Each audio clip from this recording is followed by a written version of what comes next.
Bentrok bersenjata selama 3 jam antara anggota Yonif 134 Tuah Sakti dengan anggota Brimob Polda Kepri akhirnya memakan korban. Satu orang anggota TNI Praka JK Marpaung dinyatakan tewas sementara seorang warga mengalami luka-luka. Marpaung tewas setelah menyerang markas Brimob Polda Kepri di Tembesi bersama regunya. Marpaung kemudian diantar ke RSUD Embung Fatimah oleh rekan-rekannya. Saat kejadian tidak banyak informasi yang didapat karena ketatnya penjagaan dan pelarangan mengambil gambar membuat wartawan yang meliput harus ekstra waspada. Dalam bentrokan itu, barak teratai Mako Brimobda Kepulauan Riau terbakar. Beberapa motor yang diparkir di halaman juga ikut jadi korban. Terkait bentrokan itu, Kepala Divisi Humas Polri Irjen Pol Roni F. Sompi mengatakan bentrok berawal dari saling tatap mata antara beberapa anggota Brimob Polri dan TNI di sebuah kedai rumah makan. Dari saling tatap tersebut kemudian muncul perselisihan di antara mereka. Polda Kepulauan Riau kemarin pagi seperti biasa kawan-kawan makan di sebuah tempat makan di dekat markas komando Brimob, markas komando Brimob, Sat Brimob Polda Kepulauan Riau. Kemudian juga ada kawan-kawan yang dari anggota TNI juga makan. Mungkin mereka ada hal yang bisa saja ketersinggungan saat makan, sehingga pasca acara makan itu kemudian terjadi keributan yang berakhir dengan adanya perusakan di bangunan milik Satuan Brimob Polda Kepulauan Riau. Pasca terlibat cekcok di rumah makan, perseruan berlanjut ke insiden perusakan markas Brimob. Namun hal tersebut tidak berlangsung lama karena Kapolda Riau dan Komandan Korem langsung menuju lokasi kejadian untuk menyelesaikan persoalan. Tim Liputan, Berita 1.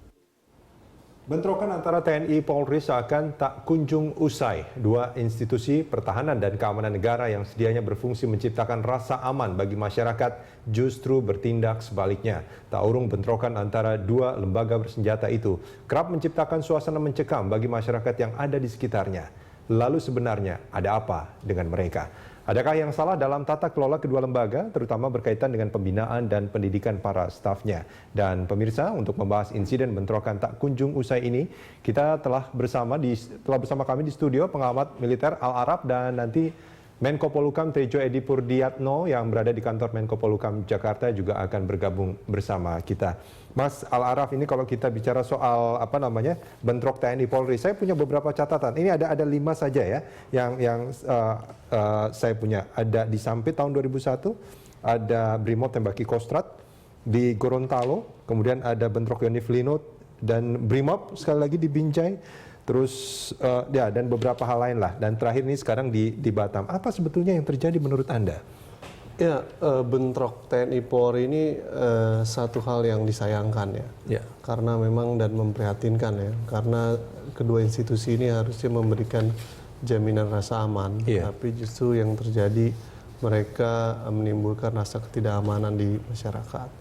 Nah, konflik-konflik antara TNI dan Polri itu disebabkan oleh berbagai faktor. Tidak bisa digeneralisir antara satu kasus dengan kasus yang lainnya.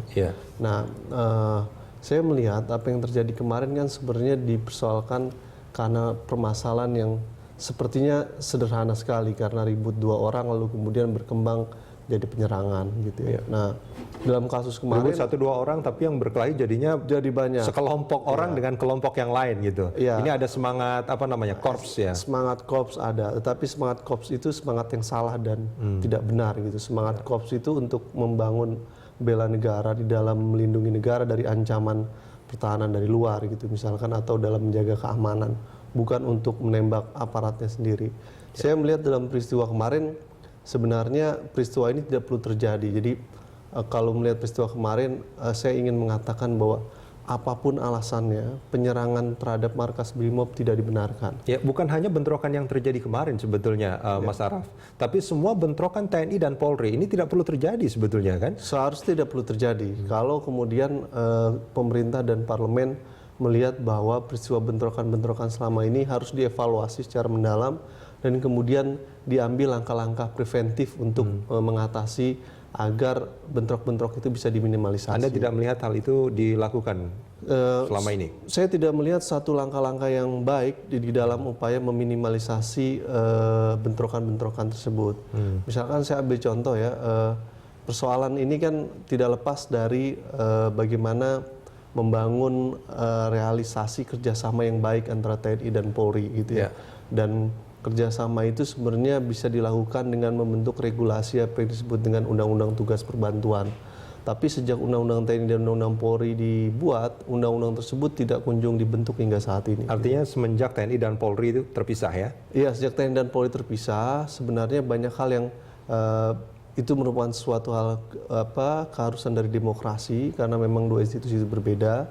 Tapi kemudian harus ada mekanisme kerjasama untuk mengatasi situasi-situasi grey area, abu-abu, sehingga mereka bisa bekerja sama dengan baik. Mas Araf, ini kalau kita bicara soal anggaplah kita mengutip pernyataannya Pak Roni Sompi yang mengatakan bahwa awal dari bentrokan ini dari tatap mata. Tidak ada masalah apa-apa, cuma karena tatap mata. Ya, nah ini yang anggaplah ini benar. Ya, kita menganggap ini benar lah, karena ini pernyataan dari institusi resmi ya. Hanya karena tatapan mata. Iya, sebenarnya kan persoalan itu harusnya bisa diselesaikan dengan cepat gitu ya. Kalau kemudian institusi tersebut bisa mengendalikan pasukannya. Saya melihat dalam situasi kemarin persoalan konflik di antara dua orang itu, oknum itu lalu kemudian berkembang menjadi besar. Ini di satu sisi ada satu faktor yang tadi saya bilang bahwa penyerangan terhadap markas Brimob, apapun alasannya itu tidak dibenarkan gitu ya.